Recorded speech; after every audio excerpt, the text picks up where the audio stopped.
everyone, I'm Ettore Burchielli and I'm an international accounting and management student of the University of Siena. Recently I joined to 2020 Eumol Winter School held at the University of Siena about the implementation of PSD2 in several member states of European Union and UK. The meeting have been organized in three different roundtables. Let's go to know the first one roundtable on the PSD2 implementation in Estonia, Croatia and Finland.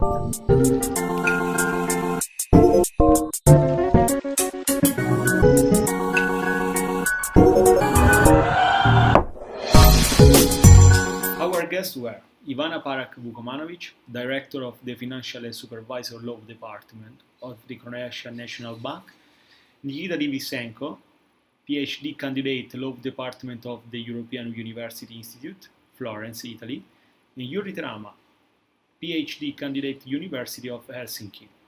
The question addressed to our guests regard legal concern and uncertainty raised by implementation of PSD2 about the main topic covered by directive as different type of payment service provider, transparency rules, right and obligation of contracting parties. Starting with Croatia. Croatia recently became member state. The impact of PSD directive didn't change too much between PSD1 and PSD2. PSD2 has given the possibility to implement provision to extend, for example, credit institution under capital requirement directive in compliance with Croatian national law. An important novelty due to implementation of PSD2 directive is that Croatia haven't used the national discretion to have a payment institution under the exemption for a small payment institution. And during the implementation period there was born the need to have them presence into the Croatian market. A lot of doubt arises talking about the new payment service introduced in the Annex 1 of PSD2, like a payment initiation service and account information service. Because of lack of experience in the field and about regulation on who are considered payment service provider performing account information service. Many doubts about account information service are in terms of possession of fund and intermediary role, about security breach and data protection and privacy. One specificity of Croatian market is given by mobile operator and provider for service like car parking, mobile transportation, based on old e-money license acquired during implementation of PSD1. In general, Croatian market is dominated by banks and actually they don't have many entities licensed in payment institution or e-money institution. Talking about Finland, we go into a really interesting and particular context. The geographic environment, large area and great distance has favored the electronic payment development. Also in Finland there are three main banks that dominated almost the entire market of payment services. Another peculiarity is the low cash circulation and the large usage of card payment to execute payment transaction. The payment service market involves generally credit transfer. In fact, there is no demand for service performing direct debit. The number of cross-border transactions is very low.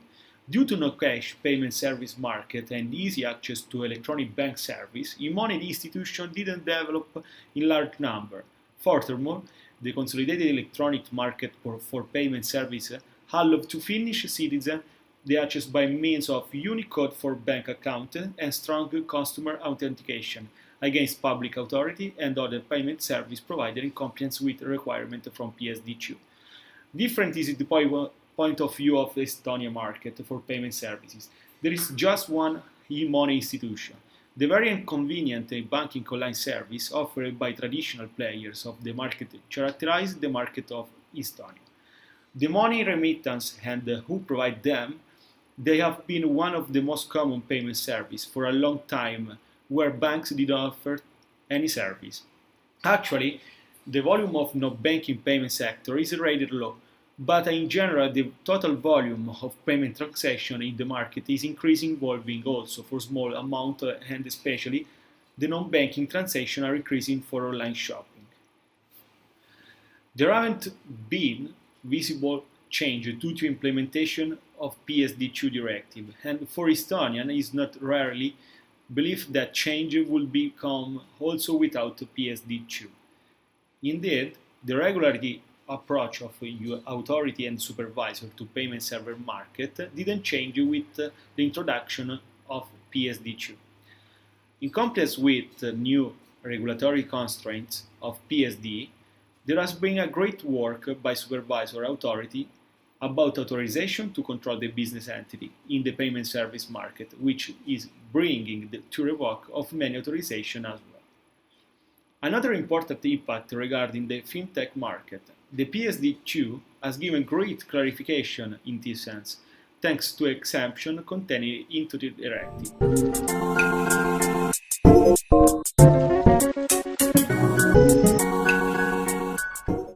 In the second round table, we have faced the implementation of PSD2 in Austria and Czech Republic. Our guests were Martin Miernik, PhD Research and Teaching Fellow, Institute of Business Law at University of Vienna; Peter Kotab, PhD Assistant Professor, Faculty of Law, Charles University in Prague. The topic of our discussion have been the impact in terms of changing the most legal concerns regarding PSD2 and what's still missing at national and European level to improve the functioning of internal market. About Czech Republic, we can talk of evolution rather than revolution. The PSD2 broke several national laws, but the impact is not so dramatic. The conservative approach has been adopted by lawmakers and the authority, maintaining part of payment service market, which has been working quite well. So we can say that there have been depth change when PSD has come. One of the most important impacts regarding the technical regulatory standard, in particular in the implementation of strong customer authentication. In terms of framework legal missing, we can enlarge the discussion considering monetary policy. Czech Republic doesn't adopt euro, so international territory coexists two parallel payment service markets, one in Czech crown and one for other fiat currency, with advantage for euro. So, the challenge is to provide a service quality in terms of quickness, reliability and cheapness. The domestic payment system is usually based on zero-cost fee for transaction between payment accounts. There are other fees, but always stronger competition is breaking down them. One peculiarity is given from PECs, small bank focus on payment services provided for free, pressing down cost and encouraging competition. By contrast, there is no strong competition among business entities to perform cross-border payment services. In this sense, some costs still remain unless Czech Republic doesn't join the Eurozone. In the end, we can say that the pro-competitive approach is not fully fulfilled because the good works of the domestic competition and the domestic payment service market. Concerning Austria, we can say that PSD2 implementation has taken a great impact and great challenge for the interpretation between directive and old Austrian civil law code, in which was contained the regulation about payment service provider and user. Banking Act contained the most important rules about authorization requirement for banking services, and it could regard also payment institution with no proper bank authorization, but could fall into the still legal framework. The PSD1 and PSD2 directive have not been incorporated directly into existing national act, but Austrian lawmakers enact comprehensive act to contain regulation about the payment service market in compliance with PSD. Another important impact is observed into the general contractual condition to align them at the new legal needs. Basically, we can say that a great job has been done by Austria with several acts after implementation of PSD, and now is compare Austrian and European law thanks to clear legal context. It's important to mention the great contribution given by Austrian court from point of view of the interpretation. A lot of sentences resolved doubts and helped transparency and consumer protection. The last relevant aspect is given by interpretation of PSD2 in terms of data protection. For Austria, legal context, it's not clear what is the field in which data protection falls into, if public law or private law, and as a consequence, in contractual terms. There are doubts about the extension of Article 94. The last relevant aspect is given by interpretation of PSD2 in terms of data protection. For Austrian legal context, it's not clear what is the field in which data protection falls into, if public law or private law, and as a consequence, in contract terms. There are doubts about the extension of Article 94, about explicit consent, and GDPR regulation. The E-Data Protection Board published the guideline on the interplay between PSD2 and the GDPR and clarified the Article 94 can be valid for contractual terms, but it isn't need of explicit consent every time we process payment data, because there are also valid rules into GDPR.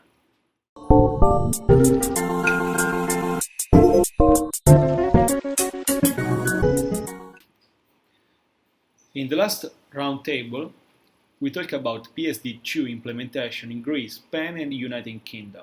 Our guests were Christos Gortsos, PhD Professor of Public Economic Law, Law School National Kapodistrian University of Athens, Fernando Zunzuneghi, PhD Assistant Professor of Financial Market Law, Carlo III, University of Madrid Independent Lawyer, Daniele Dalvia, PhD Teaching Fellow, Center for Commercial Law Study, Queen Mary University of London. Professor Gortsos has underlined how the payment service market has suffered a great impact in terms of time execution due to technological development. Furthermore, he underlined the importance of Annex 1, containing the hint of PSD2 and the consequent introduction of payment initiation services and account information service. At the same time, a great contribution is given also by exemption of PSD2 for him, because they may give way to think about PSD3 and new technological development that can take new regulatory requirements. In general, Greece, the electronic payment service market is developing quite low. The market is dominated by banks, and there was a particular case where a payment institution is becoming banks, obtaining bankless license and opening branch in whole Europe. The Professor Zunzuneghi underlined the great impact of open data world. The new finance world is driven by data, and this is a great change in terms of competition in Spain. Spain market of payment services is almost monopolized by banks. The banks changing organization structure, developing new application and platform to provide payment service. These are really fundamental steps to create a new product and compete with big fintech companies using new technological tools. Moreover, collaboration and partnership with competitor and big fintech to ensure access in many platforms performing payment services is have become a common practice. With PSD2 introduction is also relevant the sharing of data among business entities in the market of payment service. Here it is possible to notify an asymmetry because banks sharing data with big fintech companies, but not the contrary is provided by PSD2 to limit the power of them. In the end, the digitalization of the market has been accelerated by measures to fight against COVID-19. The UK is a really interesting case. As we know, with Brexit, the UK it's no more a member state of the European Union, but moreover, the implementation of PSD directive has affected the UK in the past. The PSD has changed the competition between bank and payment service provider.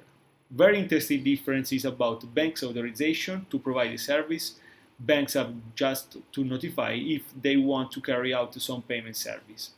In general, with PSD 1 and 2, has been tried to maintain centralization system in the payment service market, and one legal uncertainty is given by lack of mobile payment in PSD 2 Annex 1.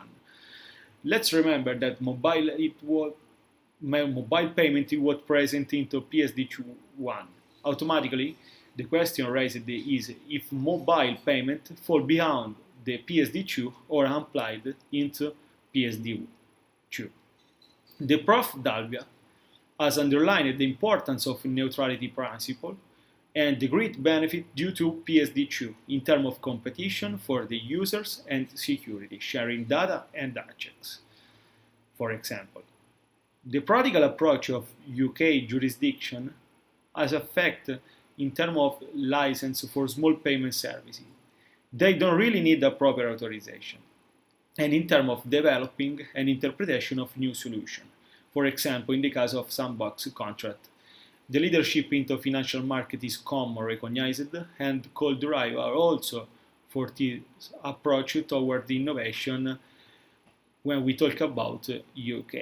The exit of UK has given them more relevance into international table and could change the relationship between European Union and United Kingdom in a more global perspective and participation. Thanks for your attention and see you soon at the next Winter School MU.